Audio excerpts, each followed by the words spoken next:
Қонжықтар, қонжықтар. Баяғы өткен заманда қонжықтар орманның данасы, ақыл кеңесшісі болыпты.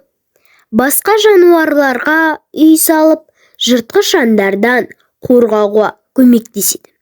Бау-бақша егіп, жеміс-жидек өсіріп, жинаған астығымен өмір сүреді.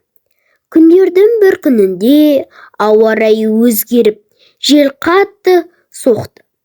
Күн суытып, қалың жаңбыр жауды. Ойламаған жерден күн суытып, қар жауды. Астығы жеуге жарамсыз болып қалады.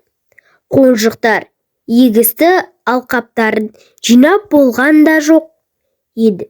Енді бір кезде жаңбыр тоқтап, күн қатты ысып кетеді. Ойламаған жерден табиғат апатты залал әкеледі. Бидайдың бәрі жел ұшырып кетеді. Аңдардың жейтін азығы жоқ. Жануарлардың барлығы аш. Қонжықтар не істерлерін білмей қатты қиналады. Амалын табуға кіріскен қонжықтар тау төбесіне шығады. Қараса, өзеннің арғы жағында қалың орман көрінеді. Олар қалың орманды көріп қызыға тамсанады. Қонжықтар үлкен ағаштарды құлатып көпір жасайды. Көпірдің асты үлкен құз.